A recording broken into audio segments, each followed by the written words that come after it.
to the Federal High Court before hearing the appeal. A statement by Director of Communications, the Liaison Department of the Federal Inland Revenue Service, Abdullah Ismail Ahmad, says the tribunal has ordered owners of popular cable television services, DSTV, to pay 50% of 1.8 trillion naira, which the Federal Inland Revenue Service has determined through a forensic audit to be the amount in taxes that MultiChoice Nigeria Limited had failed to pay to the government of Nigeria in the past assessment years. The FIRS says the five-member tribunal, led by its chairman, Professor Ahmad, issued the order following an application to it by the council to FIRS. It says paragraph 15 of the fifth schedule to the Federal Inland Revenue Service Act 2007 requires persons or companies seeking to contest a tax assessment to pay all or a stipulated percentage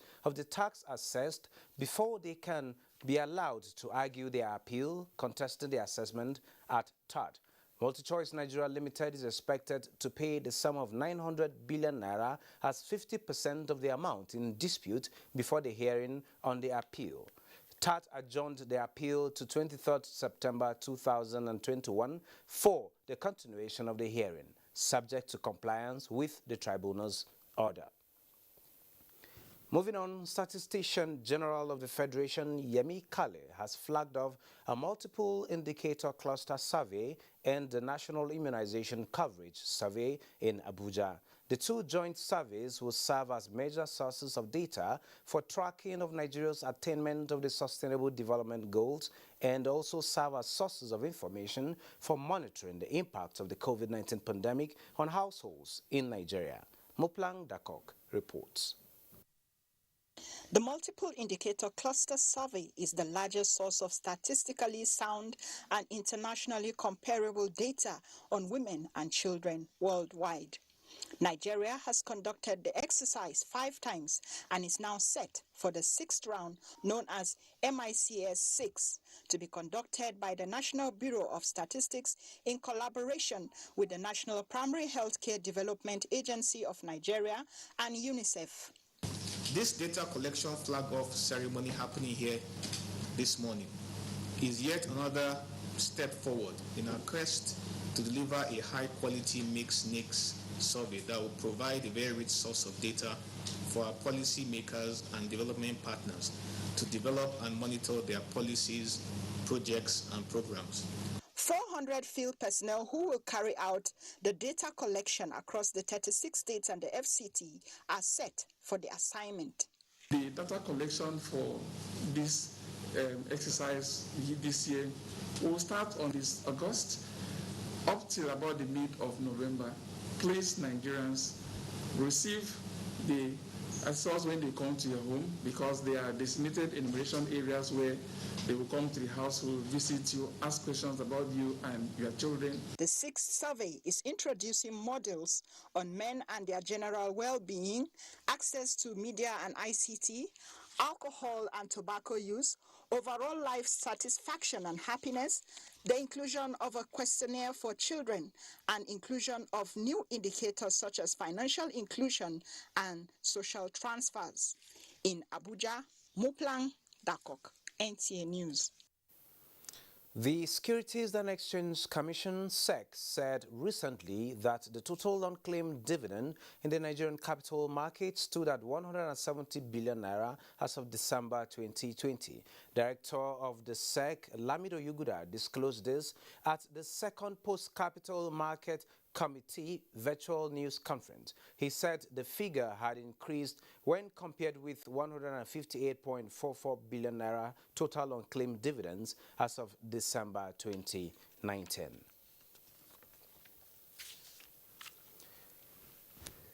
The Nigerian Export Promotion Council has commenced talks with chief executive officers of relevant MDAs and the Nigerian Television Authority, NTA, ahead of the 2021 Intra-African Trade Fair holding in Durban, South Africa. Comfort Amodu reports that Nigeria's full participation at the fair dominated discussions during NTA's visit.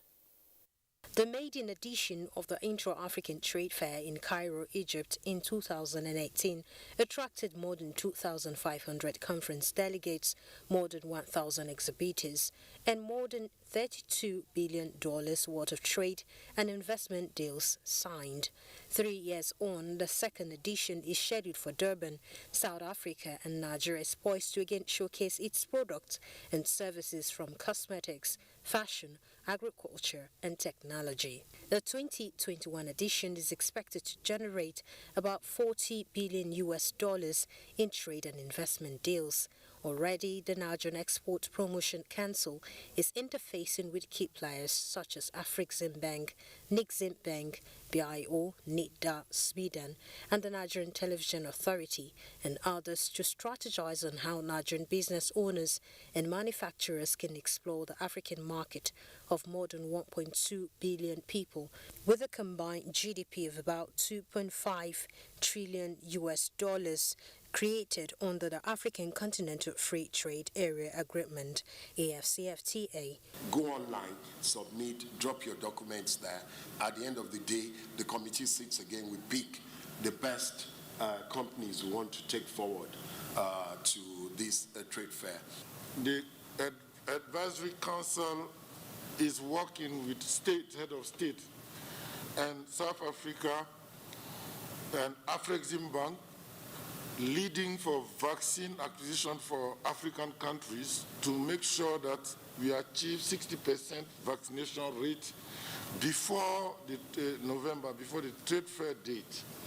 NTA again restated willingness to partner with relevant agencies towards boosting the nation's economy. Especially as a champion of promoting the brand Nigeria. With the theme Building Bridges for a Successful African Continental Free Trade Area, the fair is expected to provide platforms for more than 10,000 visitors and buyers, attract 5,000 conference participants from all 55 African countries, and more than 1,000 exhibitors. In Abuja, Comfort Amodu, NTA News. The Revenue Mobilization Allocation and Fiscal Commission is calling for public support towards the success of the ongoing review of the nation's revenue allocation formula, set to be delivered before end of year. Chairman of the Commission, Elias Mbam, made the request while interacting with journalists in Abuja. Mbam revealed that the present vertical revenue allocation formula is 28 years in operation and does not reflect present realities, as the federal government and special funds take home 52.6%, with the states holding on to 26.72% and the local government 20.6%. While attempts to actualize the review in August 2001, December 2002, May 2003, September 2004, and in 2014 has been inconclusive. Mbam believes that this is about to change before the end of the year.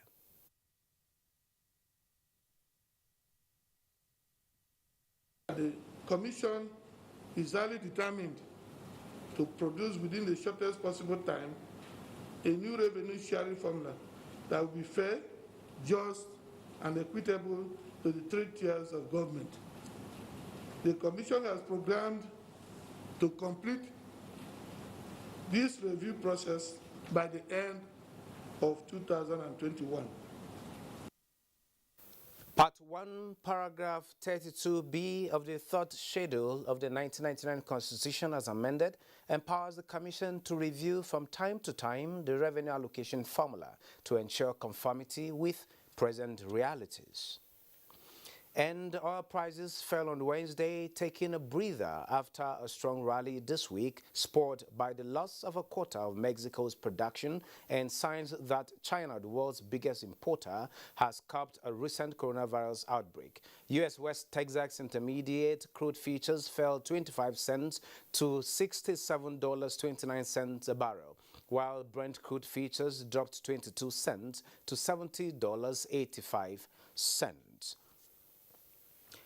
Gold falls as dollar gains some ground while Fed symposium is in focus. Let's see price of commodities.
To shed light on rising amount of unclaimed dividend is CEO High Cap Securities Limited, David Adori, who joins us from Lagos. Mr. David, you are welcome to Business Express.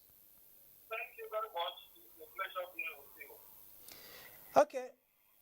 The amount has gone up from 158.4 billion naira to 170 billion naira, and this is attributable to the rising figure to identity management and multiple subscriptions of investors. The SEC boss actually said that. Help us make sense of this situation, talking about unclaimed dividends.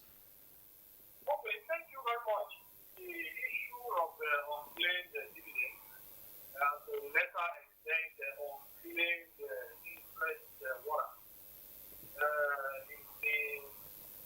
is a source of embarrassment and worry to bigger stakeholders in the capital market, because when investors buy shares or bonds, they are actually doing so in expectation for payment of dividends.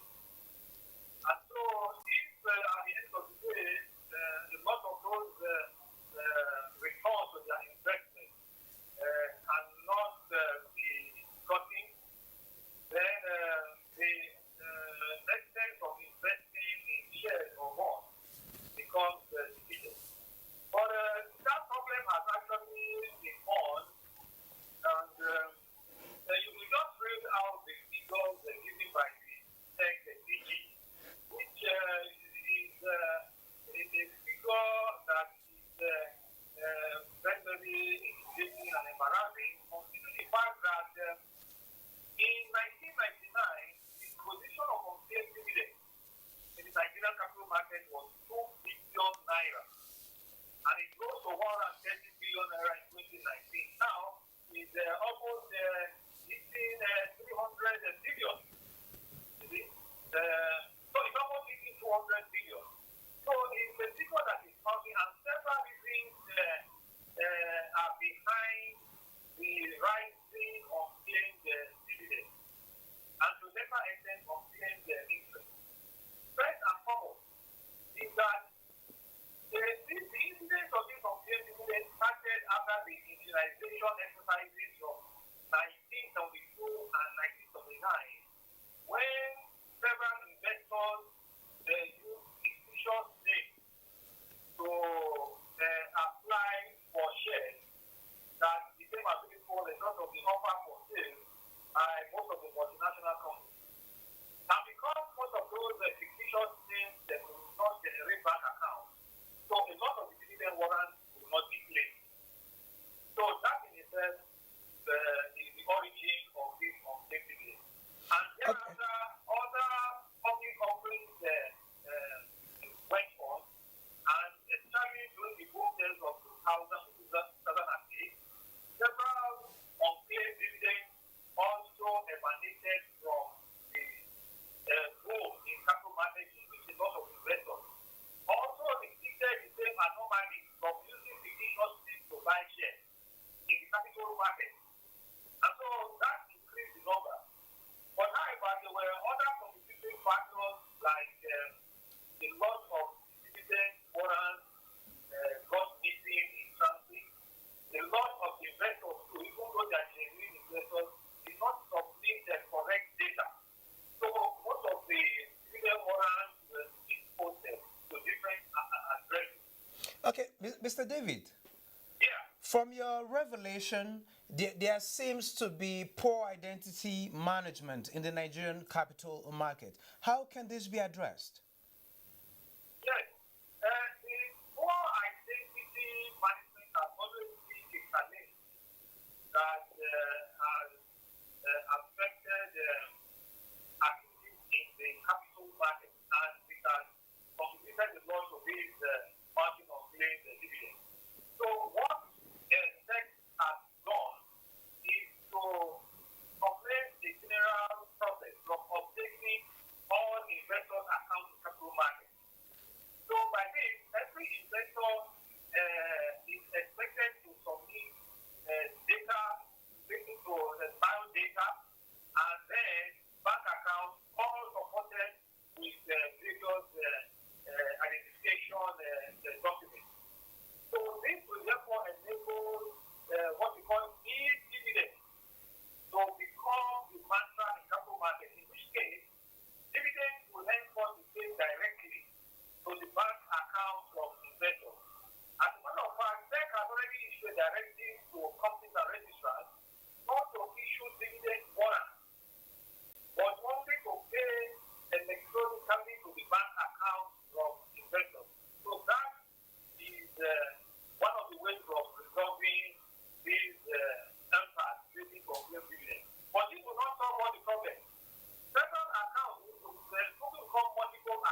covered. But SEC is also engaging with province registry to fast-track the issues relating to the prolonged time it takes for estates to perfect their documents to enable what we call it is called movement of the stock, okay, from the account of the deceased to the account of the beneficiary.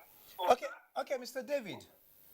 yeah. With all that said, where do you stand on the 2020 Finance Act regarding unclaimed dividends? And can you possibly give us a reason why you choose that stance?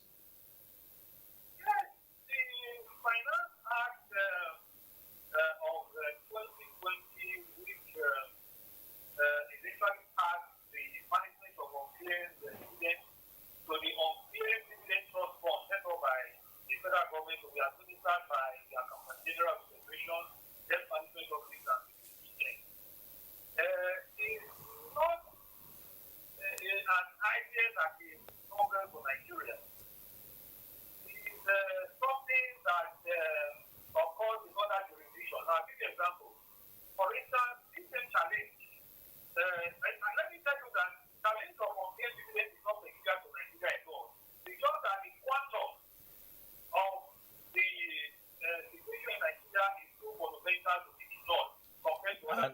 And it is due to some of the reasons you have mentioned earlier. Yes.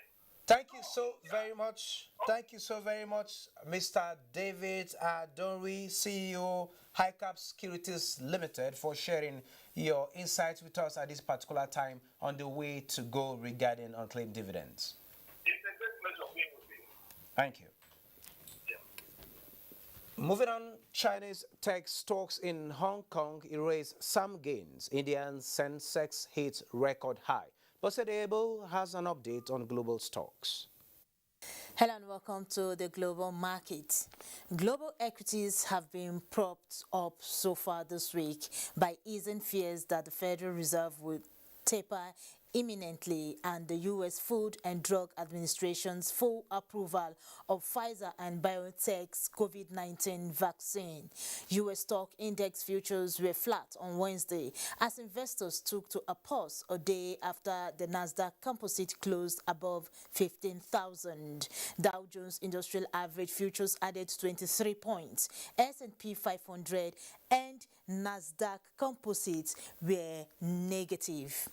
European markets were muted on Wednesday, tracking global sentiment as investors await a key meeting of central bankers. The FTSE and CAC 40 of France appreciated by 0.18% and 0.24%, while DAX dropped 0.15% across 15,882.78. In Asia, stocks were mixed at the close of Wednesday trade as optimism continued to drive U.S. stocks. Hong Kong Hang Seng Index slipped 0.13% to close 25,693.95, and the Nikkei also dipped 0.03% at 27,724.8. while the Shanghai Composite edged higher at 0.74% to close 3,540.38. With the rollout of COVID vaccines in Africa, investors have continued to be optimistic, giving most stocks positive edge. But for South Africa's JSE Africa Top 40, which depreciated on Wednesday by 0.13% to close at 61,098.31. That's the global market review. I am Bossede Abel.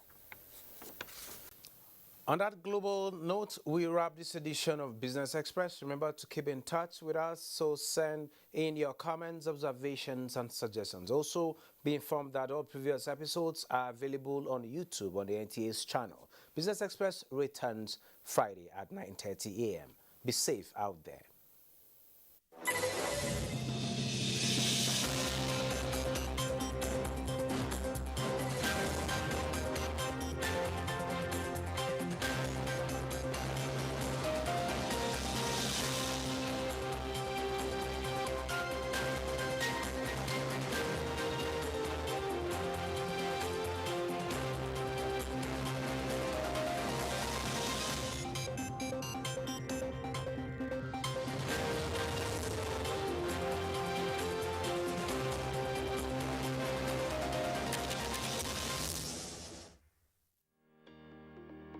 This week on Executive Discourse.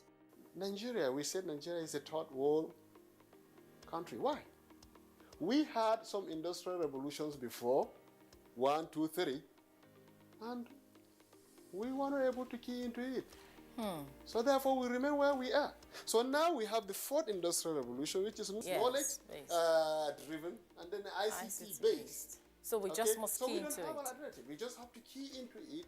Otherwise, maybe perhaps from the third country, maybe we may be 6 or 7 countries.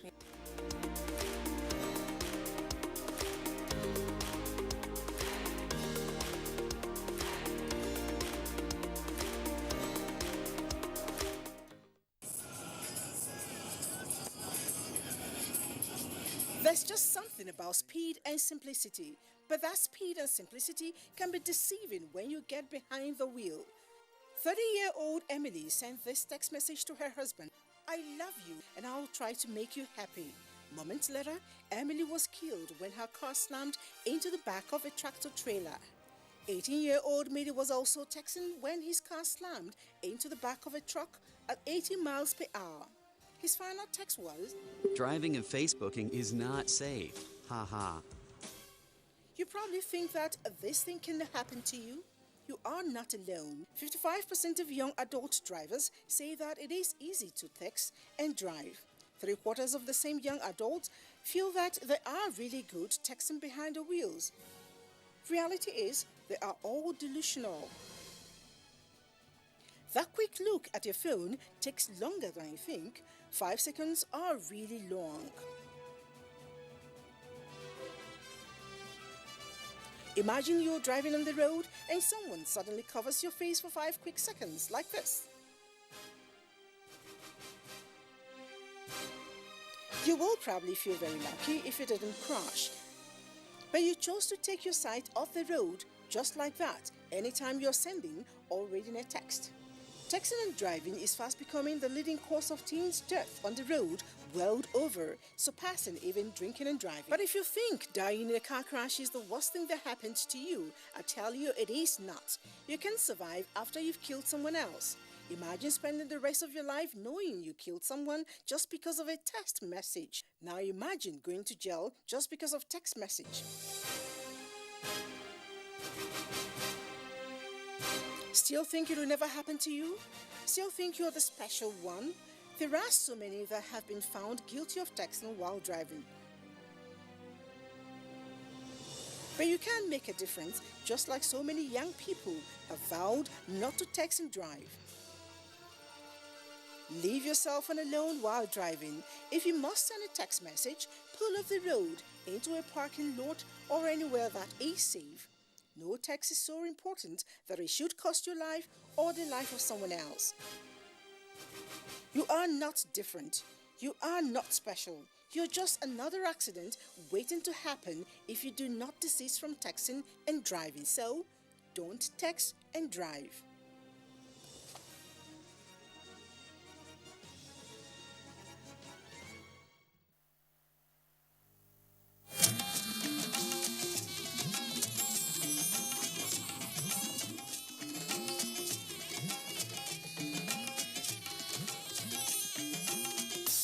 This is the network service of the NTA.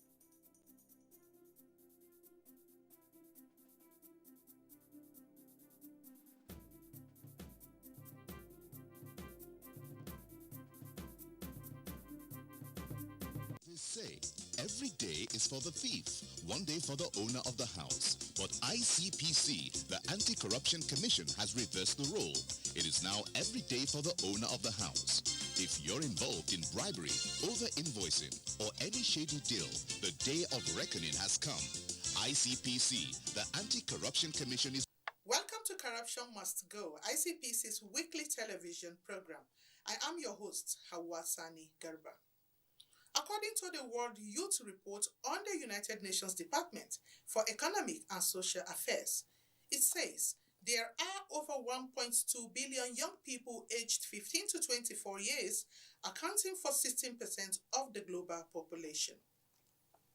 Also, the preamble to United Nations Conventions Against Corruption expressed concern about the seriousness of problems and threats posed by corruption to the stability and security of societies, ethical values and justice jeopardizing sustainable development and the rule of law.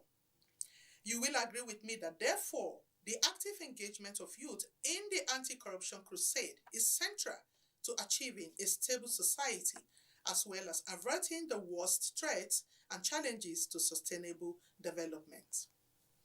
As the world marks the International Youth Day every 12th August, we shall look at the importance of youth as anti-corruption vanguards and how ICPC has been able to tap into this critical demographic resource in its anti-corruption campaign. We bring you details and more, but first, Ruth Awodi is standing by with stories on anti-corruption.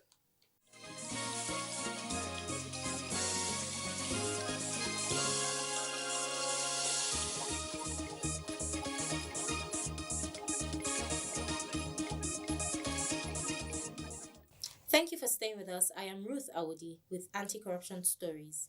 The chairman of ICPC, Professor Bolaji Owasanye, SAN, has said that the private sector was responsible for over 60% illegal movement of funds from Africa to foreign countries.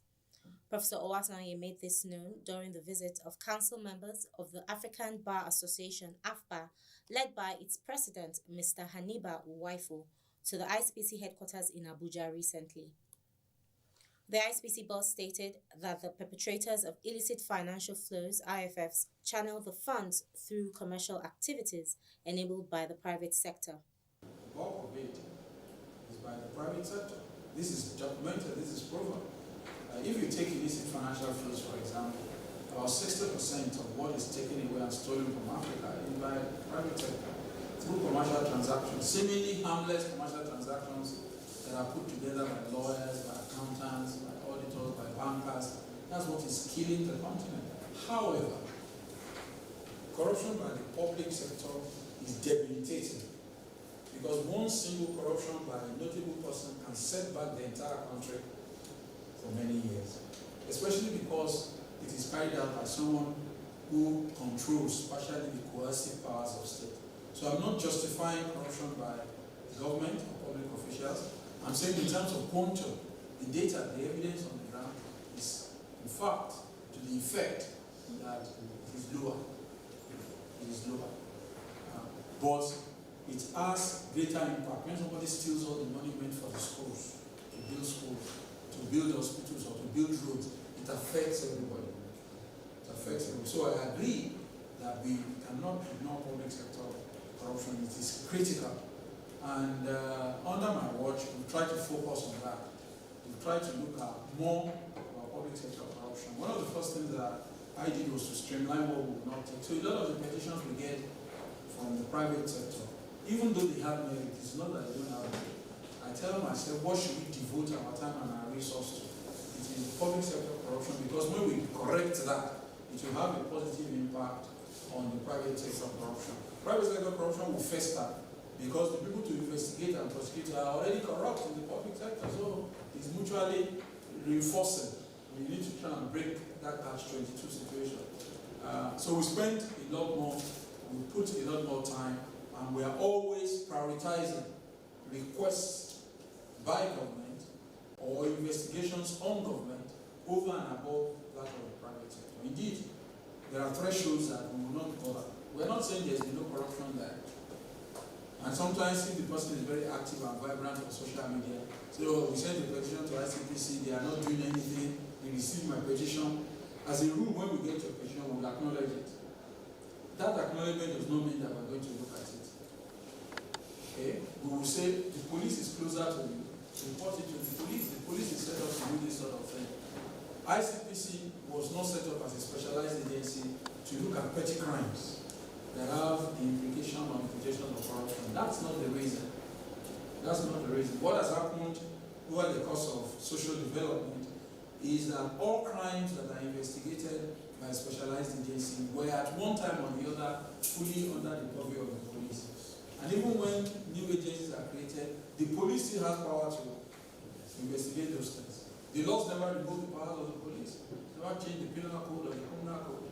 So take human trafficking. The police still have power to investigate human trafficking. Drugs, they have power to investigate drugs. Corruption, they have power to fraud, they have power to investigate fraud and all that.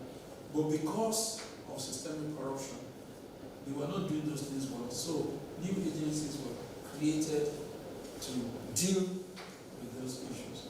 Noting that corruption was debilitating in the country, Professor Owasonye explained that ICPC was focusing on public sector corruption because of its impact on the country and the private sector. He listed some of the progress made by the Commission to include de-emphasizing confession-based investigation, a world-class forensic lab, staff auditing, and capacity building. Earlier in his remarks, the AFBA president, Mr. Haniba Uwaifo, traced the problem in Africa to corruption, which, according to him, has led to the underdevelopment of the continent. He stressed that the continent cannot grow unless corruption was uprooted, adding that the world is worried about the level of corruption in Africa. Uwaifo lamented that public sector corruption by government officials has held the country back from achieving its great potential. The biggest problem we have in the continent that creates all the unending conflict can be traced to corruption. And it has become so inimical and destructive that the continent cannot grow unless it is deeply touched and dealt with. How we are going to do this is a serious question of by commentators all over the world, not Africans alone. Commentators outside the continent are worried about the amount of crass corruption going on in the continent and how to root it out or even minimize it. It looks like the more you kill this head, the more it raises its head in other ways. And most of these corrupt practices are, what is more worrisome about it is that they are perpetrated by government officials. And when government officials perpetrate corruption, the country doesn't grow, the economy doesn't grow. We just become like Baba's chair, the chair of the Baba, rolling around. We achieve nothing. No wonder our own country is swimming in all kinds of issues that have largely been unresolved. Corruption is at the root of election malpractices. Corruption is at the root of banditry and all these sort of things we are seeing all over the place. Corruption is at the root of stealing ballot boxes and agitations that we see today that is tearing everywhere apart. So, Mr. Chairman, I think that yours and that of your staff and those who work with you is an onerous task, but not insurmountable. Because from our own judgment, after our own meetings, several meetings, our own judgment on the ICP is that you have performed creditably in the midst of the situation we find ourselves. But there's still room for improvement. He also highlighted some of the corrupt practices perpetrated by government officials to include election malpractices, banditry, and influencing the employment of lackeys into anti-corruption agencies in order to aid their corrupt practices. That will be all on this segment. Corruption Must Go continues. Stay with us.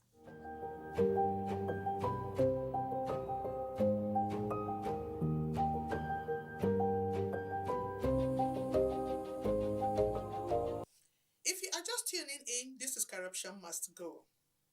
The scourge of corruption takes its toll on all segments of the population, sparing none, including the youth. It is indisputable that their being the most active demographic group places them in a prime position to make a great impact in the anti-corruption efforts. No wonder, in the composition of its board members, ICPC Act 2000 takes into cognizance the importance of having a youth representative not more than 30 years at the time of appointment. We spoke to Honorable Hannatu Muhammad, a member representing the youth on the Commission's board. Let's hear what she has to say on why the youth should be at the forefront of the anti-corruption war. First, I would like to answer that with why not? Why shouldn't they be at the forefront of the fight against corruption? I mean, we know that they see the youth are the future of tomorrow, or the leaders of tomorrow. And we also know that corruption robs the future. So if the youth do not fight for their future, who else will? I mean, basically, I think that's more than reason enough for the youth to actually be at the forefront in the fight against corruption. They have a lot of energy, and then they can actually deploy that energy in the fight against corruption to ensure that there's actually a better future. And if you actually look at it, most of the CSOs that are, fighting, well, that are inclined towards anti-corruption, you find that most of them are led by youth, and they're actually doing a really good job about it. So they're more capable, if I may say so myself, to actually be in the fight against corruption and at the forefront at that. As you know, the mandate of the Commission includes public enlightenment as well as education, also with prosecution and enforcement. So on the public enlightenment and education front, I have managed to engage with a lot of civil society organizations whose focus is anti-corruption, fight against corruption. And then, to be honest, we have built quite a relationship, and they have engaged more with the Commission to actually see that fall through.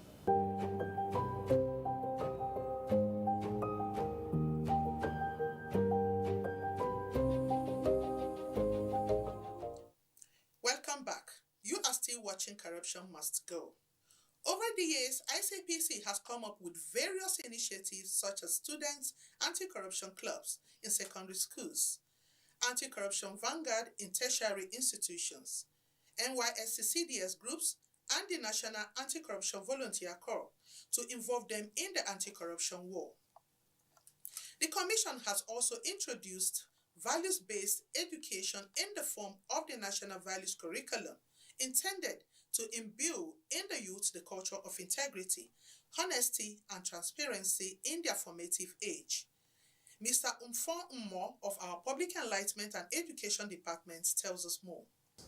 Over the years, when the Commission came into being as far back as 2000,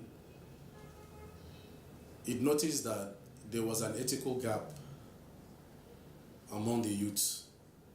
And this ethical gap was so bad that there was need for a national rebirth.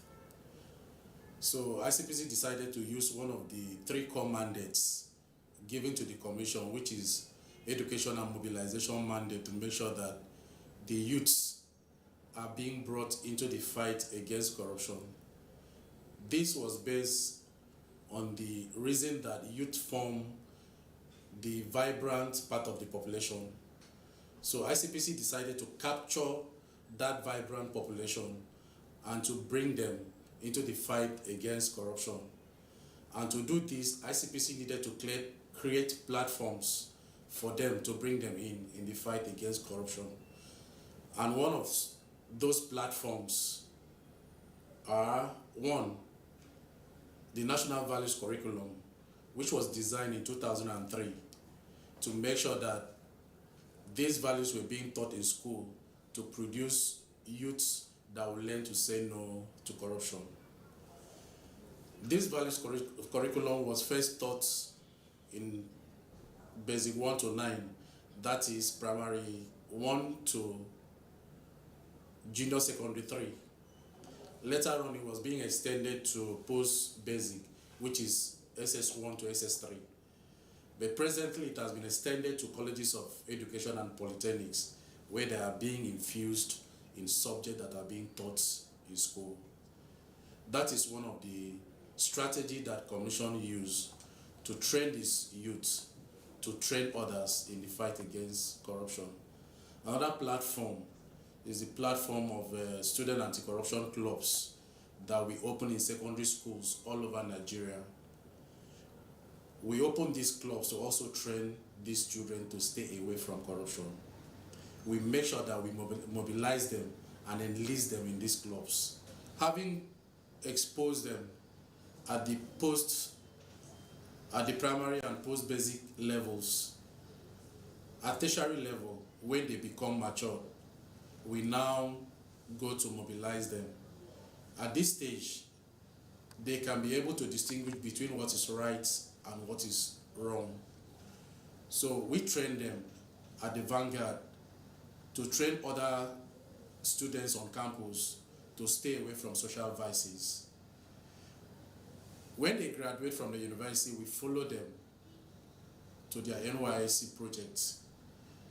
So during the NYSC orientation camps, we go to camps to also remind them on the need for them to shy away from what is bad and to join us in the fight against corruption.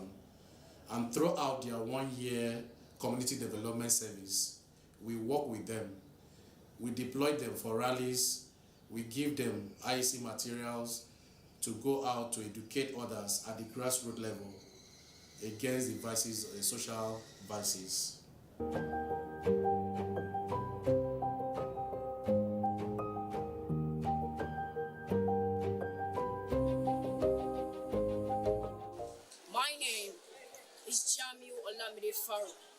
I'm a proud student of Government Secondary School, Kubwa. And I would like to talk to everyone about a child's cry on corruption. Nigeria, my country. Come to think about it. Would there ever be a time when only great minds be enthroned as our leaders? A time when corruption is killed and transparency becomes a friend of all. A time when the bridge that exists between the ruler and the ruled are no more.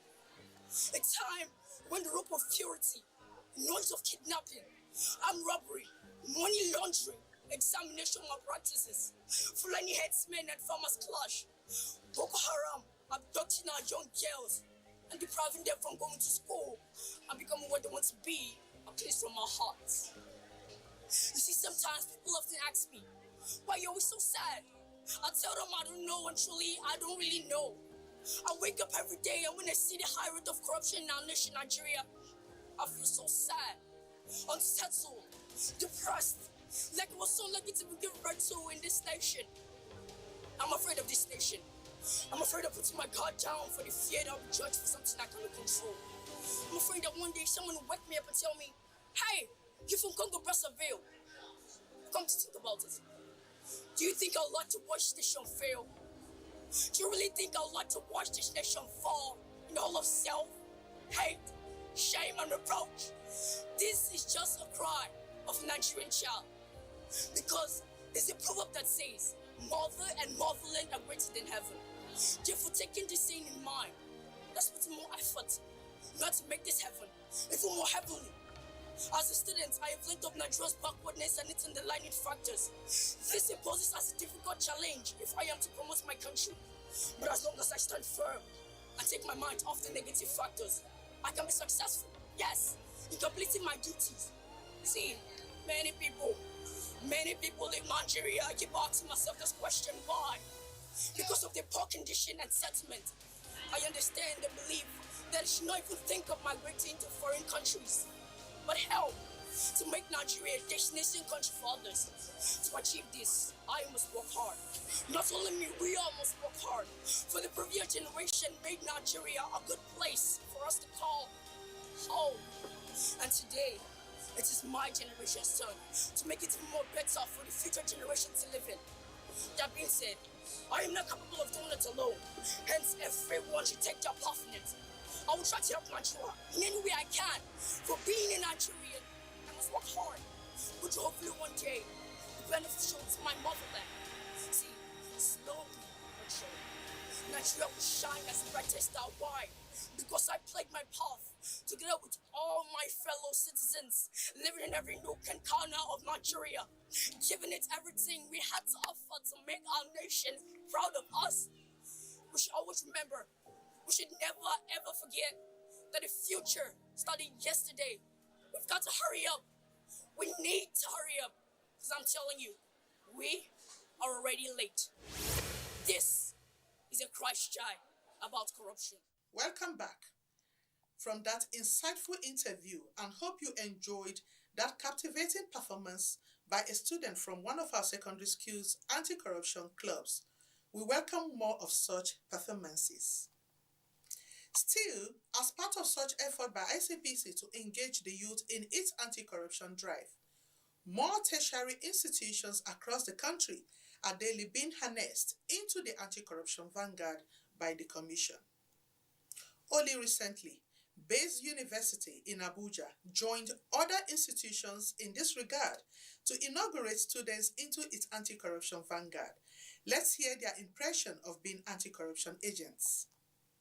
Being an anti-corruption vanguard, we intend to raise awareness and essentially encourage students, raise awareness for anti-corruption, raise awareness for values, the need to adopt these values, the benefits it has, the disadvantages of anti-corruption, the remedies for corruption in the institution. So essentially, we intend to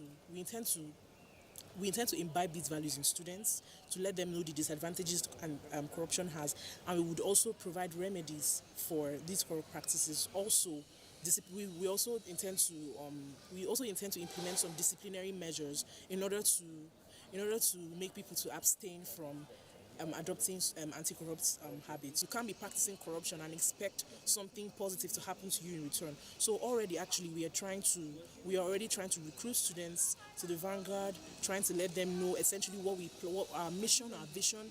We've been doing that bit by bit, spreading even beyond the faculty. We intend to do way more than that. We're creating awareness and promoting these values because this is where everything starts from. So to students, to family members, to relatives, people outside the school, essentially everybody, every Nigerian, every person, we're trying to let them know that this is the way to go, because at the end of the day, these negative practices don't pay off. There's no benefit, there's no advantage whatsoever. It doesn't help even the people who are essentially trying to say that, okay, if you can't fight it, okay, just go ahead, just do it, because at the end of the day, what's the point? So yeah, we don't subscribe to that cliche at all because it has no benefits, and we would still, in spite of such cliches, we still intend to work against corruption and uphold the values and carry out our mission. In a university like this, in our environment, as the Vice President of the Anti-Corruption Vanguard, I feel like my job is to work hand in hand with the President and other executives in my team to be able to recruit other students as well and make sure that all of us are on the path to fight corruption. And my inspiration comes from other Western countries. I see how things are being implemented. I see how they're developing as a nation. But because of this particular bane, something that is eating into our society, which is corruption, Nigeria is not able to live a certain level, where instead of progressing, we're regressing, which is a bad thing. So I draw my inspiration from other Western countries and how every country has corruption, but the way they are able to curb it, the way they're able to curtail it and curve it, that's where I draw my inspiration from. And I feel like if I carry that inspiration, I'll be able to start from somewhere, start from the grassroots level, which is my school.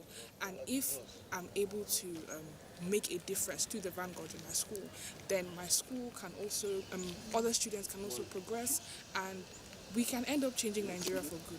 Combating corruption from the bigger perspective looks so cumbersome, but when you realize that each person in this institution is part of a family, so they can start from their families, and then there is a ripple effect where it gets to spread. So that's how we start out.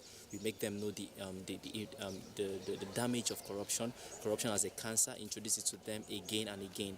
The mere mention of this subject and addressing it over and over and over again, is the start. That's the truth, making people realize that this is an evil and you have a role to play. Not just that this is an evil, but then you have a role to play in combating the subject, beginning from the smallest place. Because corruption, when you tell people about combating corruption, they say, I can't stop it from the those in politics and all that. No, it's your family, it's your environment, it's how you address the subject. So we bring it down, we break it down, we break the subject of combating it down to the point where they can see how they participate.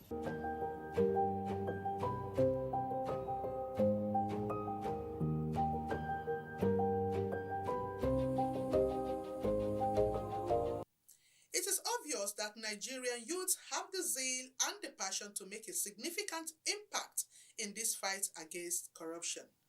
ICPC, on its own part, cannot be said to have been found wanting in taking advantage of this all-important segment of the population in its effort to achieve its mandate of combating corruption. The Commission is therefore urging every youth to do more in holding leaders accountable, to always act with integrity and report all acts of corruption to ICPC. Watch out for another interesting edition, 3:30 p.m. every Wednesday. That's our package for this week. Bye for now.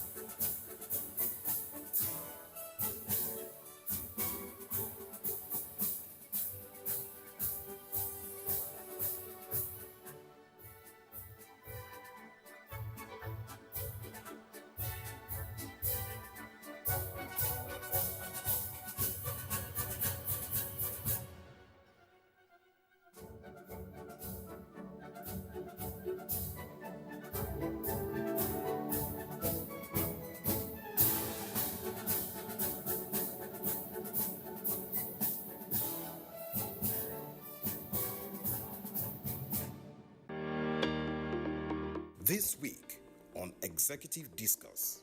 Nigeria, we said Nigeria is a third world country. Why? We had some industrial revolutions before, 1, 2, 3, and we weren't able to key into it. So therefore, we remain where we are. So now we have the fourth industrial revolution, which is knowledge-driven, and then ICT-based. So we just must key into it. We just have to key into it. Otherwise, maybe perhaps from the third country, maybe we may be 6 or 7 countries.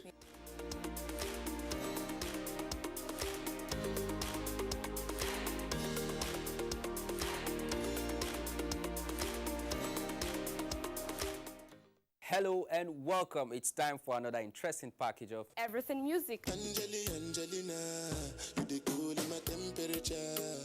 If you call, I go come deliver. This is Talkie Movies. In times of old, the world was full of wonder. No. Stop it! Welcoming you to your weekend for today. Arise, O compatriots. It's time to use our voice. Beyond 6 Packs. Bills. Pay the bills. Keep paying my telephone bills. Keep paying all of my bills. Welcome to Gallery.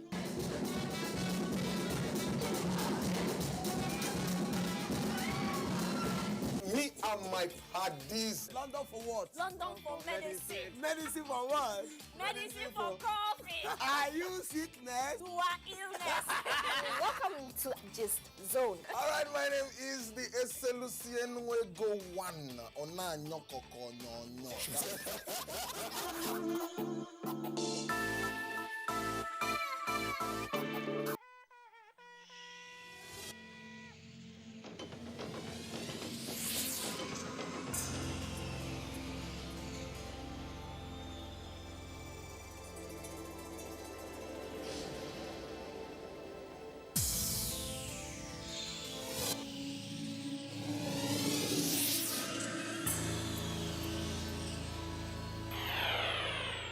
NTA, you can't beat the rich.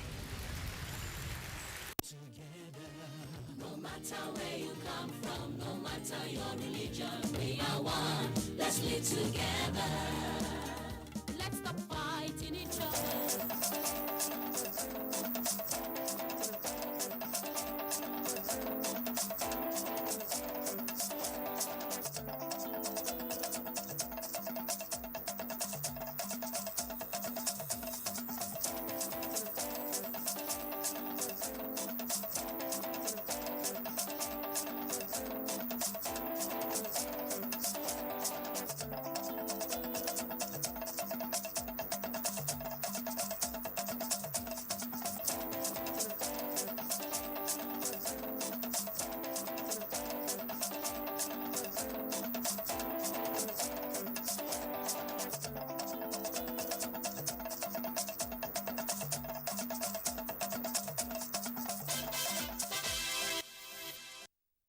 Hello and welcome to Nationwide on the network service of the NTA. We're glad to have you join us. I am Lydia Odije Ochi. Governor Muhammad Inuwa Yahaya has formally broken his silence on the seeming insulation of Gombe State from the challenges of security bedeviling the northeast sub-region. The governor spoke to journalists after an engagement with the president on the state of affairs in his state and the nation. Details will come in the course of the bulletin. Moving on now, the federal government says it is fully committed to improving commercial and economic environment for small, medium enterprises by providing intervention funds and other friendly policies for such businesses to thrive. The Vice President, Professor Yemi Osinbajo, stated this at the official opening of the ultra-modern, multifunctional and digital leather industrial hub, jointly equipped by the federal and Anambra state governments. Ndem Kalu has the details. The shared facility is a collaboration between the federal and state governments geared towards the enhancement of industrialization drives in Anambra State in the area of shoe and other leather production. Federal government, having fulfilled its promise to equip a one-stop center that will house ultra-modern industrial shoemaking hub with cutting-edge technology, Vice President stated that both the federal and state governments will not relent in making the center conducive for investment in order to make small businesses get access to sophisticated facilities. It's important to continue to emphasize that the way that the economy will develop is through small businesses powered by states and assisted as much as possible by the federal government.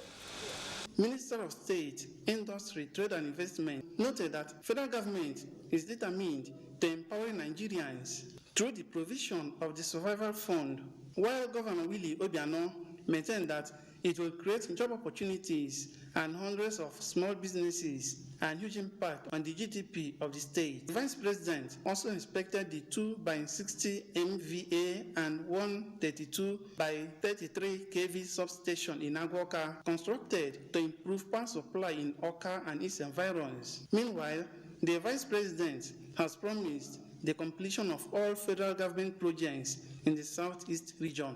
In Oka, Ndem Kalu, NTA News. The federal government has expressed readiness to partner with the Magnus aircraft manufacturing industry in Hungary to establish an assembling plant and begin to manufacture in Nigeria from start to finish before the end of the Buhari administration. Minister of Aviation Hadi Sirika expressed the interest when he paid an inspection visit to the Magnus aircraft industry in Ogoni, Hungary. A statement by Director of Public Affairs of Aviation Ministry, James Odaudu, stated that the idea is for the assembling plant to begin while manufacturing will follow. Sirika emphasized that the local production of aircraft in the country will facilitate the growth of Nigeria as a regional aviation superpower, as it will also come with maintenance and repair facilities that will attract patronage from neighboring countries. The Federal Ministry of Works and Housing has ordered a total closure of Samia Bridge bordering Kano and Jigawa states along Kano-Maiduguri Road to avoid traffic catastrophe. The Controller, Federal Ministry of Works, Jigawa State, Atewolara Oladele, ordered the closure while accessing the bridge. Mohammed Musa Askira has details. The bridge, as strategic as it is, a major link to travelers to Kano from Bauchi, Gombe, Adamawa and Taraba states, the bridge constructed over 50 years ago is showing signs of collapse. That is why the Federal Ministry of Works is liaising with the State Ministry of Works to find an alternative route for motorists pending its repairs. As you see now, even when you see every truck passing, you will hear that vibration. And that vibration can also lead to further settlement. So that is why they are here. For us, we have put enough warning signs and danger signs to alert all those motorists. We cannot work for now because the failure is a foundation failure. And there is so much water there. The level of the river is very high. So we cannot work for now because we cannot divert the water. There are several bridges and culverts along the stretch of Kano-Maiduguri Road. Quite a number of them, Chairman National Union of Road Transport Workers, Brunikudu Branch says, are in need of immediate attention.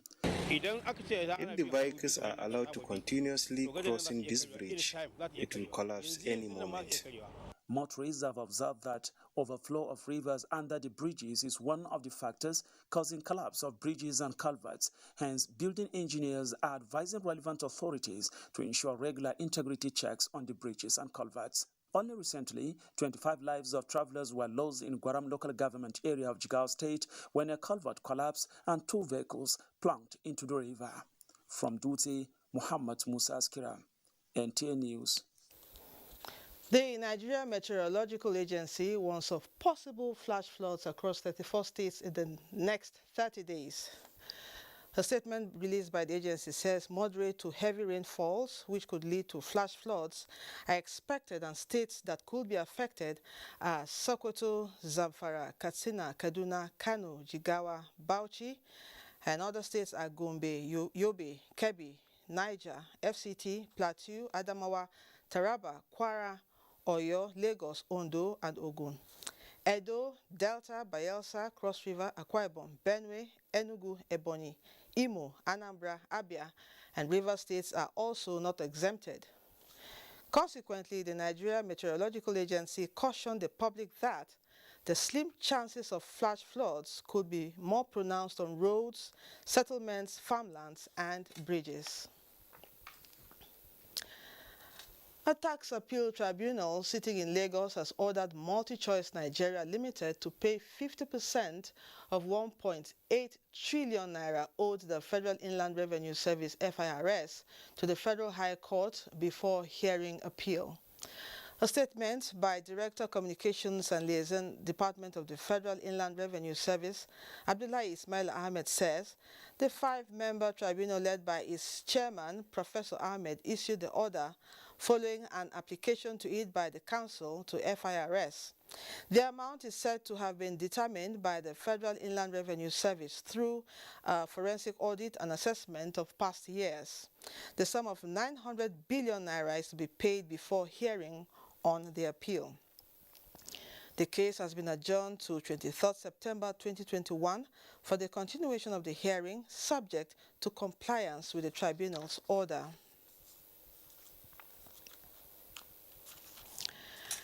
And more stories from our Lagos Network Center. We now join Ruth Samuel Ario. Over to Ruth.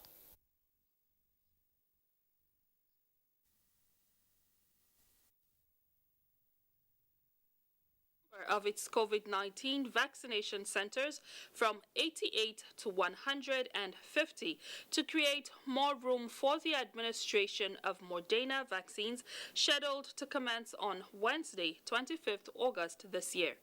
Governor Babajide Sanwo-Olu made this known while briefing journalists on latest development in the fight to reduce COVID-19 fatalities in Lagos. Musa Toliat completes the report. Since the country recorded its COVID-19 pandemic index case about 18 months ago, 506 fatalities have been recorded in Lagos. Out of these figures, 135 deaths are traceable to the Delta variant in the second quarter of the year. In a bid to curb morbidity caused by COVID-19 pandemic, Lagos State government has concluded arrangements to start administering Moderna vaccines on residents who are yet to get vaccinated. We believe that one of the major pillars for our mitigation strategy for this third wave is the vaccination. We're just going to be starting the vaccination. The criteria is go on the portal and get registered. They'll give you an appointment, and you'll be attended to. So please let's take advantage, of all of that. And the inconveniences that might come with them are only a small price to pay to avert far-reaching serious consequences, which I'm sure we're all seeing today.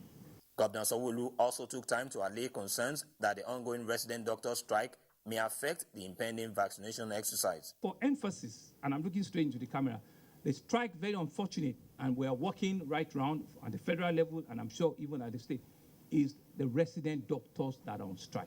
But in all of our other secondary health facilities, there are 29 of them, our doctors are working full-time. In all of our primary health facilities, our doctors are working full-time. Plans are being concluded to increase the oxygen production capacity of the state to aid COVID-19 treatment at designated health facilities. In Lagos, Musa Tolian, NTA News. The constant abuse carried out on Nigeria's symbol of pride and legal tender will no longer be treated with kid gloves, as offenders risk arrest and persecution. Acting Director of Communications, Central Bank of Nigeria, Osita Nwasinobi, says the Apex Bank is dissatisfied with this unpatriotic disposition towards the Naira. Abolade Salami reports. Section 21, subsection 3 of the Central Bank of Nigeria Act 2007 as amended stipulates that spraying off, dancing or marching on the Naira or any note issued by the bank during social occasions or otherwise shall constitute an abuse and defacing of such notes and shall be punishable under the law by fines or imprisonment or both. While it may seem some unpatriotic persons have ignored Section 21, subsection 3 of CBN Act 2007 as amended by indulging in defacing, spraying off, or matching the country's legal tender at functions and social gatherings, the custodian of the currency, Central Bank of Nigeria, is displeased with this unwholesome behavior and has therefore adopted the carrot and stick approach to correct the abnormality. It is important that Nigerian people understand that it's no longer, as usual. We need to begin to change our mindset. The Naira is our national pride. It is our heritage and is a symbol of the Nigerian sovereignty, and we need to respect it. Cases where people mishandle the Naira, deface it, hawk the currency at parties, and even sometimes use as notepads is gradually becoming a norm. And financial experts are suggesting that the Central Bank of Nigeria should engage more in campaigns and enlightenment on the need for Nigerians to handle the Naira with the utmost respect it deserves. But by all means, authority needs to go on aggressive campaign by showing someone putting money in an envelope.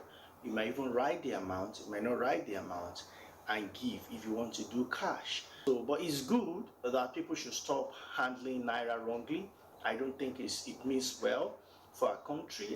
Meanwhile, the Apex Bank says closing ranks with security agencies is an avenue adopted to checkmate the menace and discourage violators from the unpatriotic act. In Lagos, Abolade Salami, NTA News. From here, we head up to Sokoto with Asamao after the break. Forms into NTA Television College JOS 2021-2022 two-year National Innovation Diploma Program are on sale from 9th of August to 29th of October 2021. Candidates who wish to apply for admission must have 5 O-level credits in relevant subjects including English language and mathematics. The courses available for application include film and television production, broadcast journalism, and television engineering technology. The admission forms can be obtained at NTA Television College or any NTA station nationwide at the cost of 7,500 Naira only. Payment for the form is through remitter platform only in favor of NTA Television College. For more inquiries, please call 0803-079-5335 or 0806-980-9807. Management Announcer. The federal government has commenced second phase of COVID-19 vaccination. If you are 18 years and above and unvaccinated, register at www.nphcda.vaccination.gov.ng. Visit the nearest vaccination site to receive COVID-19 vaccine. If you received first dose of AstraZeneca vaccine before 8th July 2021, second dose commences 23rd August and closes 5th September 2021. All vaccines are free and certified safe by WHO and NAFDAC. At the vaccination site, you can check blood pressure and know your diabetes risk status. Children aged 0 to 23 months will receive childhood vaccines and screen for malnutrition. After vaccination, continue to adhere to COVID-19 prevention protocols. For more information, visit www.nphcda.gov.ng or call 0700-220-1122. This message is from the National Primary Healthcare Development Agency.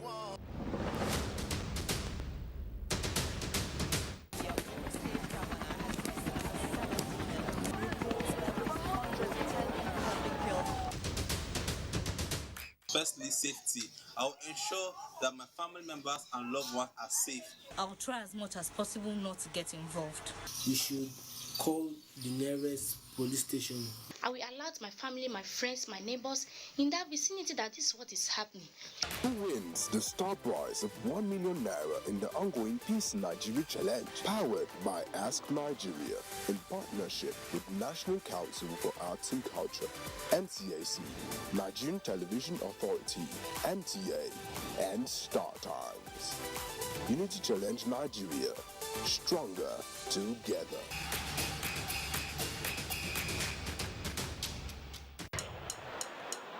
Fresh off a 5-0 thrashing by Manchester City, Norwich will welcome another Premier League champion in the form of Leicester City. Will they be able to save themselves from another humbling result? Find out this Saturday as Norwich City take on Leicester City from 2:30 p.m, showing on the network service of the NTA. The Premier League Live is brought to you by Baba Ijebu and powered by Integral.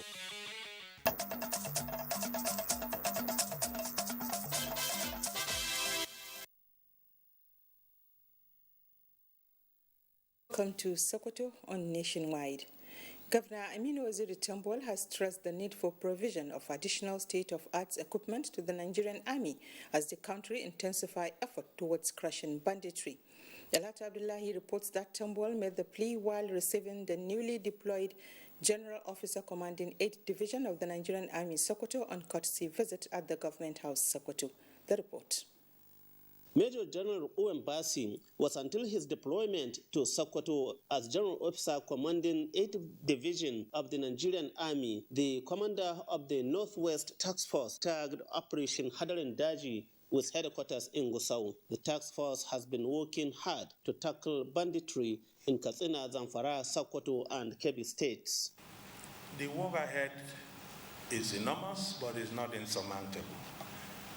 We will require cooperations of everybody. We have enabling environment that will enable me to do my work successfully. Governor Aminu Waziri Tambol said the new GOC is coming to Sokoto at the time when everybody is feeling worried over increasing rate of banditry, particularly in the Eastern Senatorial Zone. He noted that government will continue to work with the security operatives until success is achieved. We need more hands. Obviously, it's clear we need more personnel. We really very urgently need more vehicles, more equipment. Importantly also, we need more of firepower, both the ground forces and the air force. Major General Uwem Bassi is the 8th being deployed as GOC 8th Division, Nigerian Army Sokoto after its establishment in 2018. In Sokoto, Dalat Abdullahi, NTA News. The Vice Chairman, National Task Force on Food Security and Kebbi State Governor Abubakar Atiku Bagudu has charged the leadership of the Nigerian Labour Congress to advocate for more domestic and international financial support for the country's investments to attain the self-sufficient economic policy. The governor stressed this when he received the National President, Nigerian Labour Congress, Ayuba Waba, at the Government House, Birnin Kebbi. Usman Abdullahi Shehu reports. Governor Abubakar Atiku Bagudu emphasized that Nigeria's economy requires large amount of resources to fund the country's development, saying that the domestic resources are not coming in the required amount because of the numerous challenges ranging from economic downturn, COVID-19 pandemic, and insecurity. He stressed that it is only through adequate information and trust that government and the public can move at the same pace, urging the union to intervene. I will still urge our able leaders of the national labor movement to continue to draw attention so that we can support because Nigerian government, whoever, whether it is President Buhari or another president, cannot mobilize more resources without domestic support. Governor Bagudu similarly acknowledged the union's support in executing President Muhammadu Buhari's mandate to the National Food Security Council to ensure every hard-working Nigerian is supported for the prosperity of the family as a foundation for an equitable society. The National President Nigerian Labour Congress, Mr. Ayuba Waba, lauded the relentless effort of the National Food Security Council, expressing delight that Many interventions of the council like COVID-19 relief funds and the Uncle Borrowers Program loans were accessed by Nigerian workers. Every locality in Nigeria is also represented in NLC. And that's why we say we are a pan-Nigerian organization that will always speak for the unity, progress, and development of this country. Swan Abdullahi Shehu, NTA News. And that's it from here. It's back to Lydia in Abuja. Many thanks, Asma'u. We now go back to our earlier report on Governor Mohammed Inuwa Yahaya, who has formally broken his silence on the seeming insulation of Gombe State from the challenges of security bedeviling the northeast sub-region. Adamu Sambu has the package report. Jewel in the Savannah is located right in the middle of the security-challenged northeast Nigeria. However, the state is virtually insulated from the resultant death and destruction suffered by all the neighboring states. Governor Inuwa Yahaya, who engaged the presidency on security and other issues, gives reasons for the prevailing peace enterprise in Gombe State. We are in the midst of the northeast, and we are aware of the challenges the frontline states, that is Borno, Yobe, Adamawa, are facing. So we tried as much as possible to guide our people, in order to live in peace and harmony despite our differences that normally cause rift-raps amongst the people. And we've gotten the understanding of our people. And with the support of the security agencies, we've been able to relate and manage security in Gombe State. Whenever there is a small issue, we nip it at the bud. We don't allow it to escalate to get to a level that it could be alarming. And we're happy, and inshallah we shall try to sustain that. With peace reigning supreme in Gombe State, socio-economic activities continue to thrive. As a result, the state was recently named the best in Nigeria in terms of ease of doing business. We realize that for business to thrive, you must facilitate and give adequate support in all aspects, be it security, be it good health care, be it education, be it skills, and normal trade, development, which our people have keyed into.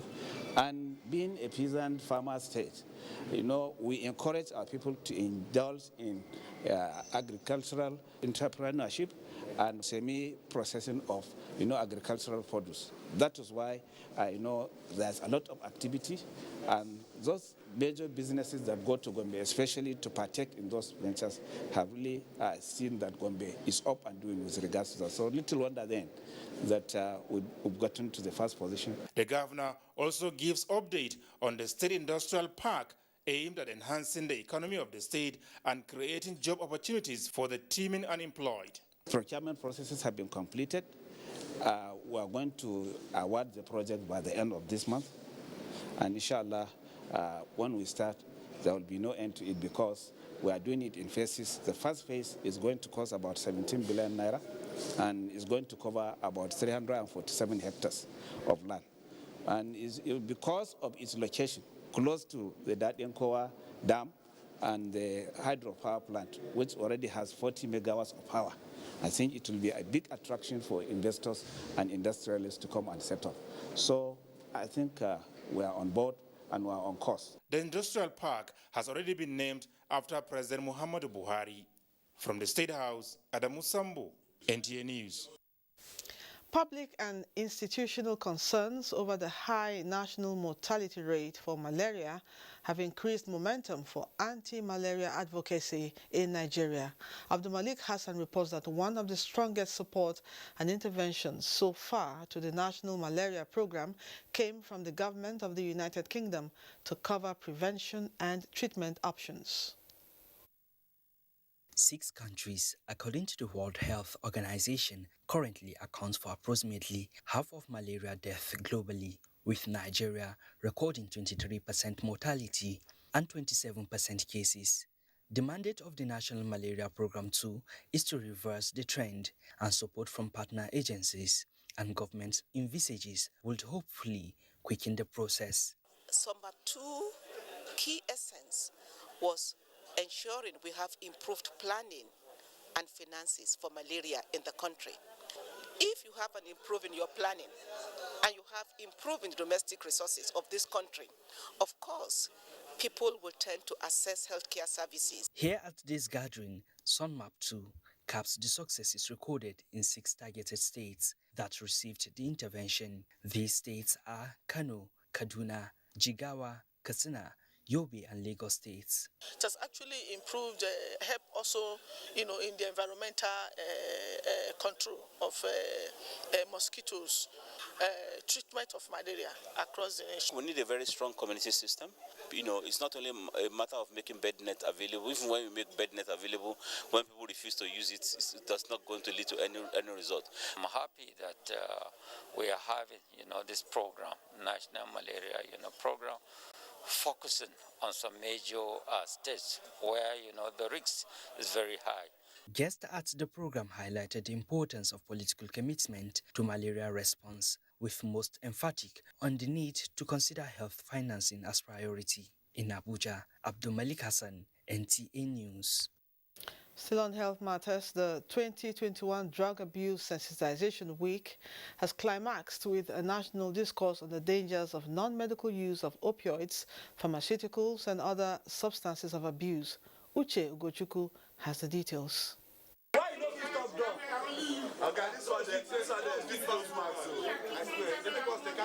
He is one of the reported 14.3 million Nigerians on addictive substances whose facts need to be shared so as to save their lives, as stipulated by the 2021 World Drug Day.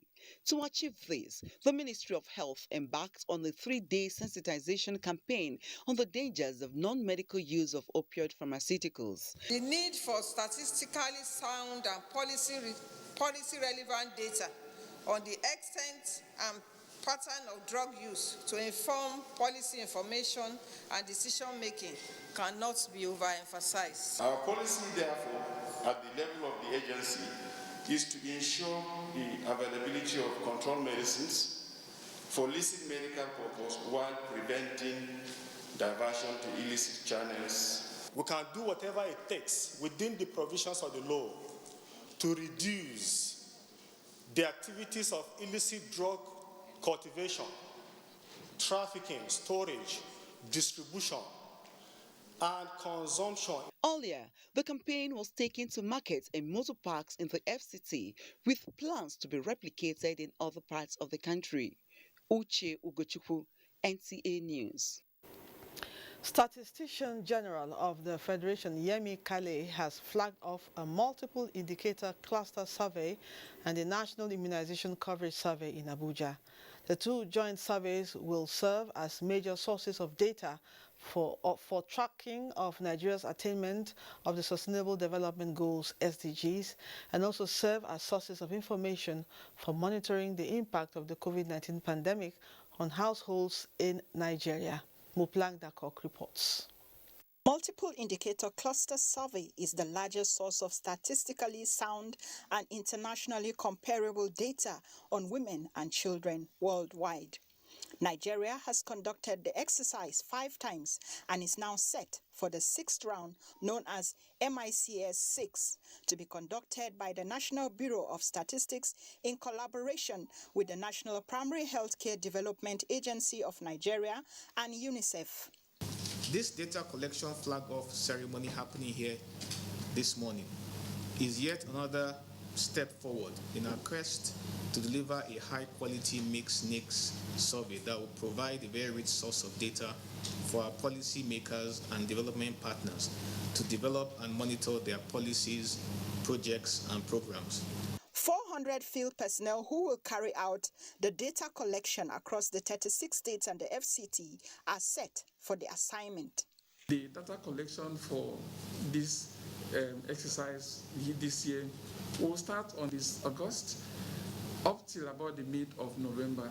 Please, Nigerians, receive the source when they come to your home, because they are designated enumeration areas where they will come to the house, will visit you, ask questions about you and your children. The 6th survey is introducing modules on men and their general well-being, access to media and ICT, alcohol and tobacco use, overall life satisfaction and happiness, the inclusion of a questionnaire for children, and inclusion of new indicators such as financial inclusion and social transfers. In Abuja, Muplang Dakok, NTA News. Drug abuse, mental health problems, cultism, and lack of parental responsibility are factors responsible for the increasing rate of gender-based violence. Delegates at the ongoing 21st National Council meeting on Women Affairs in Uyo are therefore comparing notes to address this anti-social behavior. Ngozi Silva Technicio reports.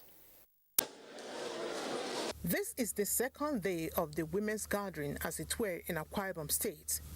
Permanent secretaries and directors of women and child welfare departments carrying files with records of the plights of women and the girl child in their respective states. A sad experience worsened by the outbreak of the COVID-19 pandemic.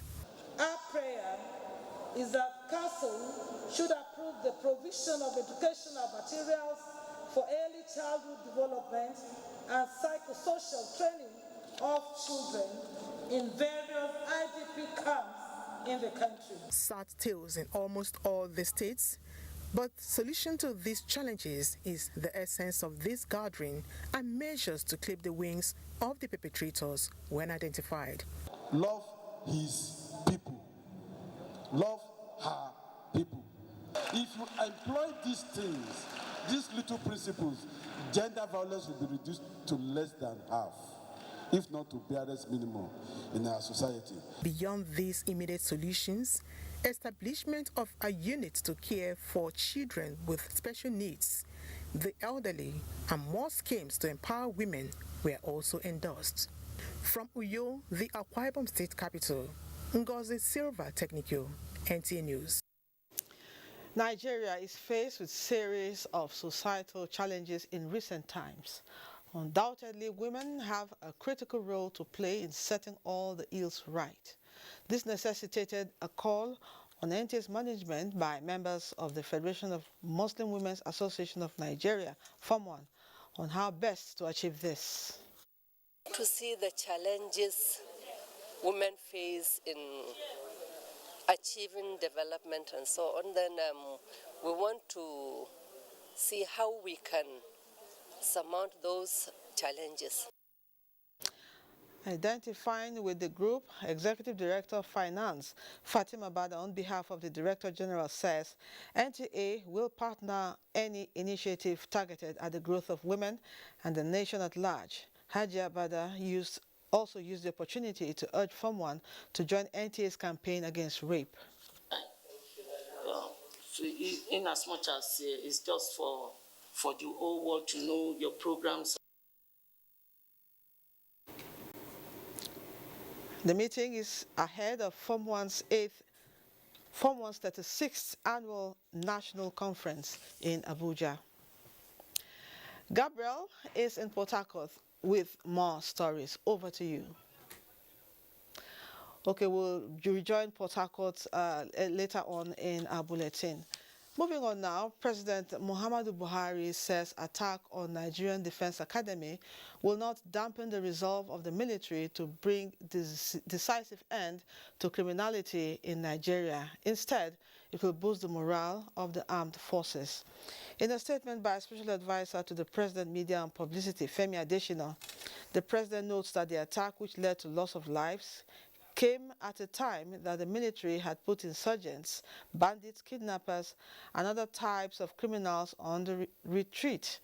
The President says the heinous action would accelerate the total uprooting of evil in the polity, which members of the armed forces are solidly resolved to accomplish in the shortest possible time.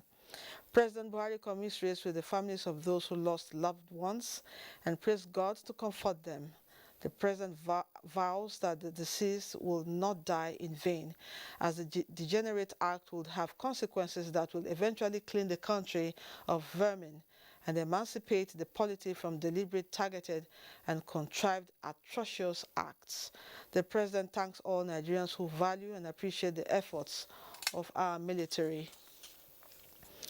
Meanwhile, the Nigeria Defense Academy NDA Kaduna has constituted a board of inquiry to identify the circumstances surrounding the security breach at the institution. A statement by Director Defense Information Major General Benjamin Olufemi Sawyer says the constitution of the panel is based on the directive of the Chief of Defense Staff, General Lucky Irabo. The statement also clarifies that there is no evidence to prove that personnel on duty at the Nigerian Defense Academy were asleep at the time of the attack. The Director of Defense Information says the Armed Forces of Nigeria will continue with its operations to ensure that all those involved in the dastardly act are brought to justice. The rock-solid synergy between the military and other security agencies has been cited as a reason for the mass surrender of Boko Haram members. This came to the fore on Good Morning Nigeria. Thomas Ogbetere reports that guests also opined that while it is ideal for government to de-radicalize and reintegrate repentant Boko Haram into the society, it is also ideal to accelerate the rebuilding of the communities destroyed by the activities with a view to resettling the affected persons. Guest on the program who noted that Nigeria has recorded about 2,600 repentant Boko Haram members ready to be rehabilitated and reintegrated back into the society, however recommended a critical psychological and mental examination as well as a psychotherapeutic training to ascertain their sincerity and level of readiness to be reintegrated into the society. Prior to the beginning of insurgency, I was the one who warned the federal government at that time that a particular insurgency was planned for it because I stumbled on the classified documents when I was a student in Paris at that time. Interdiction attacks by the Nigerian military under Operation Hadinkai. That played a factor too. What it did is to effectively block the supply channels of these groups. And so their camps, living conditions in the camps became more difficult. And the arrest of most of their commanders then gave them the opportunity. Those who were not actually Boko Haram terrorists, those who were conscripted, were always looking for an opportunity to come out. And with the lot of killings and deaths running from one destination to the other, it certainly would have affected them psychologically. The guest, however, called on those driving the counter-insurgency program not to get carried away with the repentance of the terrorists, as the time to be more vigilant is now. They also stressed the need for better orientation on the part of the affected communities on the reintegration process. In Abuja, Thomas Ogbetere, NTA News. In line with its mandate of observing high standard of professionalism and ethical practice, the Nigeria Institute of Public Relations Plateau State Chapter has inaugurated Planning Committee and Subcommittee preparatory for its Citizen Summit on National Integration, Peace and Security. Frama Pani reports. The subcommittees are Contact Development, Research and Documentation, Finance, Communication and Media Relations, Advocacy, Civil Society, Reconciliation and Mediation, Logistics and Security, Venue and Entertainment.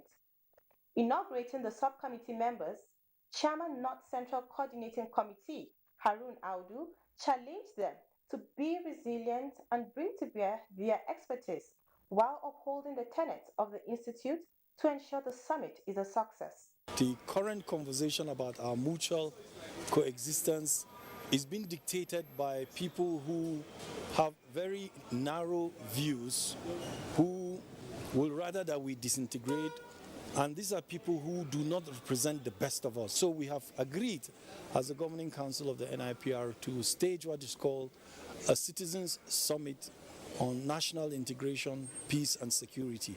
On behalf of the committee members, Co-Chairman and Commissioner for Information, Plateau State, thanked the Institute for the privilege to serve. If there's anything that this government would want to be, and governments that are coming after this one, after us, would want to be known for, is to be known for securing the peace. And so this very, very timely. The summit is slated for 30th of next month. In Jos, from Apanyi, NTA News. Nationwide continues in Ibadan as we join Kemi Akinwande. Kemi, it's over to you. Media and welcome to Ibadan. Normalcy has returned to Ile-Ife after some disturbances in the ancient city due to the murder of 5 farmers at Toro village. Adejoke Luyemi, who monitored the situation of things in Ife, and Mudakeke reports that economic activities have picked up.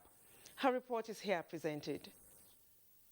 Peace has returned to the ancient city of Ile-Ife as commercial activities have picked up in most of the areas visited.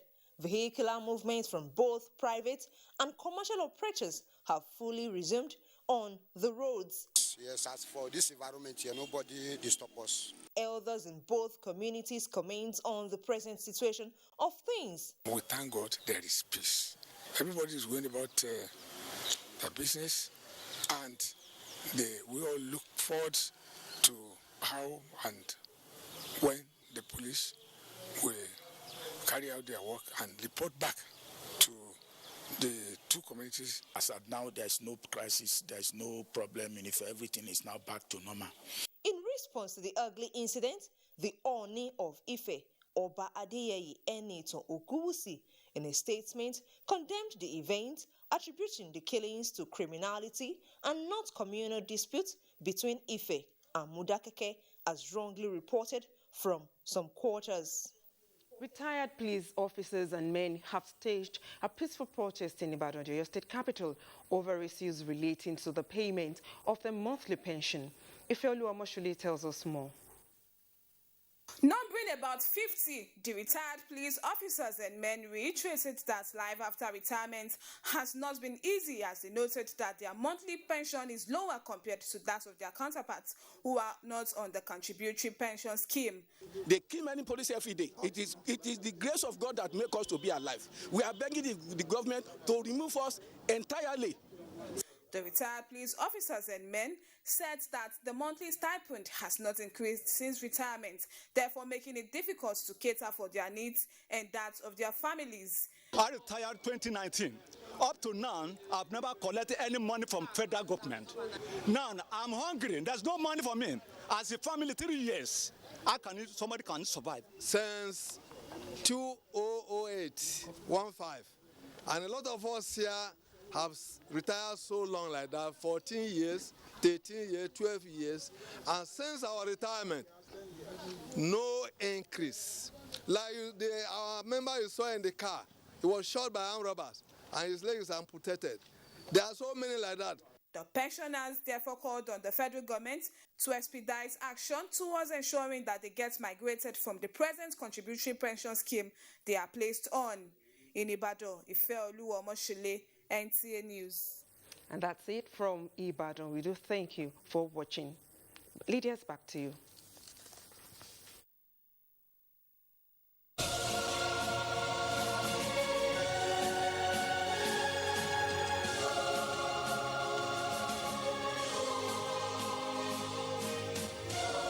We are all Nigerians. Against all odds, we shall and must remain united. We may have our challenges, our problems, and setbacks. However, together we shall overcome them all. What doesn't break us shall make us stronger. This is the mindset that shall bring peace, progress, and prosperity to our beloved country. Do not let tribal and religious sentiments govern how you think, act, or feel.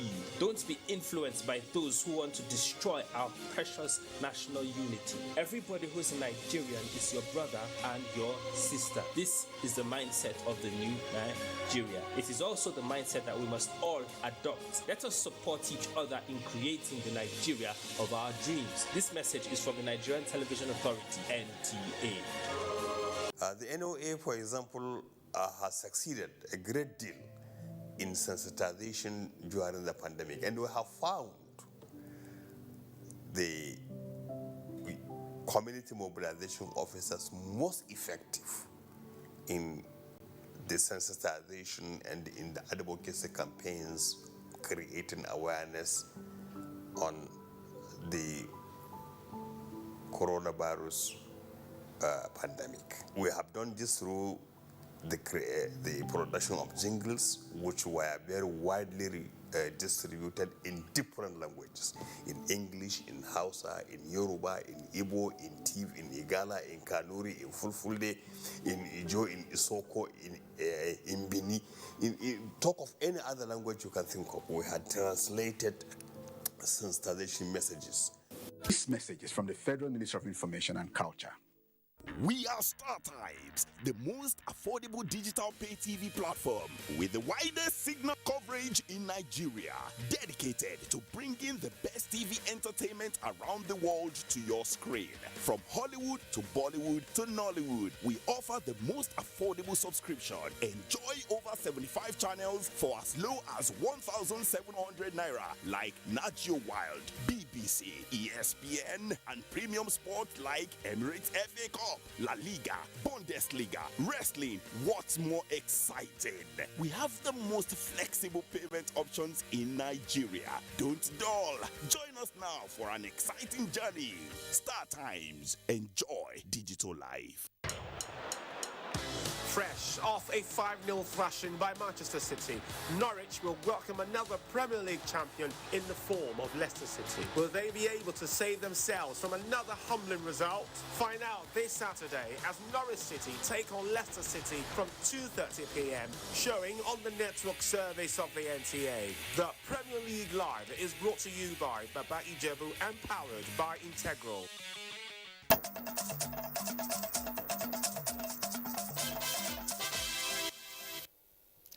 Nationwide continues in Port Harcourt with Gabriel. Over to you.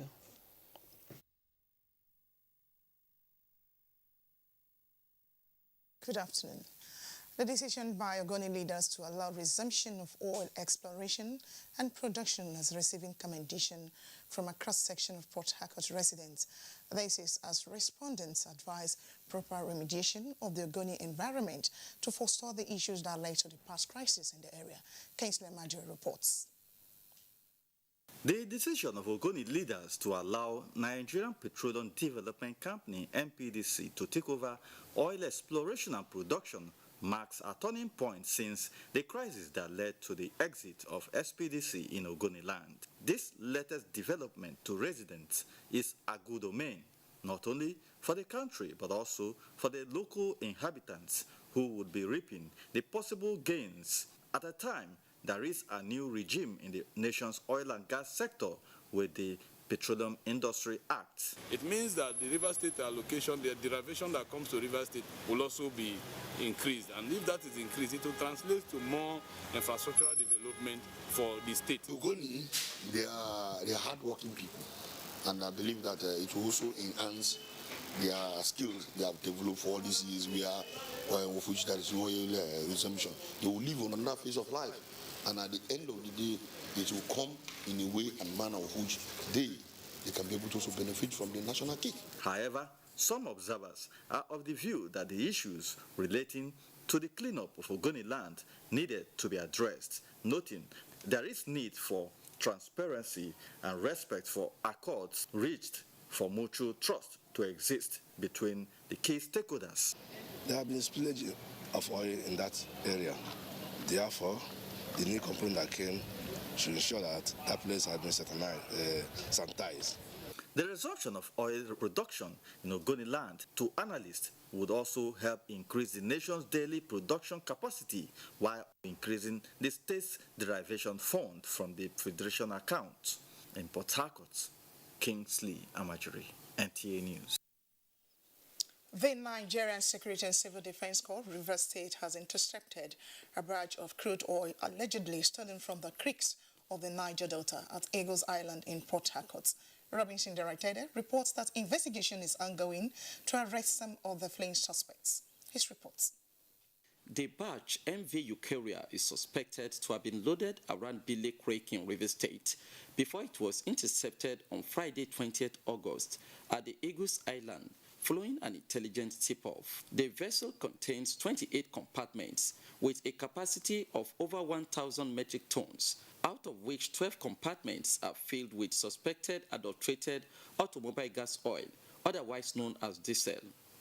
The success of the arrest was attributed to the renewed commitment of the NSCDC Commandant General Ahmed Abubakar, who is keen to end illegal oil bunkering and destruction of critical infrastructure in the country. We maintain 24/7 security check on all the pipelines. As you can see, we have our gunboats, which are on 24/7 patrol ground to ensure that no unauthorized individual is found along the pipelines. 6 suspects were arrested in connection to the crime, most of whom claimed to be laborers at the jetty in search of daily jobs. I am looking for jobs, so I just went there. Somebody paddled me to that place. Immediately I got to the place, these people came, and these people were under arrest. Ajib Barrier, where I went to do my daily work as usual. And I saw a badge that I'm looking for a daily worker that will watch it. So I got there just to at least watch the badge and get my daily payment before I saw civil defense rounded us up and said we are under arrest. The suspects will be arraigned in court for proper prosecution. In Port Harcourt, Robinson Deratede, NTA News. That is all from here. Nationwide continues with Lydia in Abuja. Many thanks, Gabriel. Despite few cases of banditry and kidnapping in parts of the country, recent statistics by security agencies had shown reduction in criminal activities. Minister of Police Affairs Mohammed Megari Dingyadi stated this at the second ministerial press briefing on the ministry's achievements in the last 2 years. Francis Fom Hastad. The Police Affairs secured through Executive Council intervention for procurement of such operational vehicles. 2 years on the hot seat, overseeing a sensitive security force in challenging times. High and low moments, inevitable, the Police Affairs Minister admits, and time for self-assessment for greater exploits. The various interventions by government has enhanced the war against violent crimes by terrorist groups in the northeast and the other armed bandits in the northwest, north central, and other geopolitical zones of the country. The Minister has fully deployed the instrumentality of his office to source and secure funding and offer police direction to the force in a manner unprecedented in the recent history of the force. Security is an interagency task for internal peace, and having nice time with the Internal Affairs Ministry and others increase the figures in the success dashboard. So there is no way we can run the Interior Ministry without a very close collaboration with the Ministry of Police. So it is just normal for those who head these two ministries to work in tandem. A very big kudos for the work you are doing with the enactment of the Reform Act and with the establishment of the Police Trust Fund and everything that you've been doing here. Goodwill messages set greater goals for the men in the force, and the next assessment should earn more kudos. The Police Affairs Minister tasked his men. Francis from NTA News. The Petroleum Industry Act has been described as a pathway towards understanding the dynamics and imperatives for national development. Abdulrahman Usman Jibrila reports that this submission came to the fore at a public lecture organized by University of Abuja. This is the fourth democracy lecture series organized by the Department of History and Diplomatic Studies, University of Abuja, on the role of the Niger Delta Development Commission in national development. Building capacity of high-level manpower to boost employment in the oil and gas industry, training of youth, women and farmers on various skills in improving land and crop utilization and output are part of the current development strides put in place by the NDDC, among others. The first important component of a nation building is the law, because law itself provides the framework for cohesion, to provide the basis for cohesion. Without law, everybody will behave anyhow, and there will be no focus, there will be no direction, there will be no limits. So law is very important in national development. But the Commission, the National Assembly, we must all come together to cut our coat according to our cloth. We cannot solve the problem of Niger Delta in one day. The creation of NDDC was fundamental as a part of strategies to move Nigeria forward.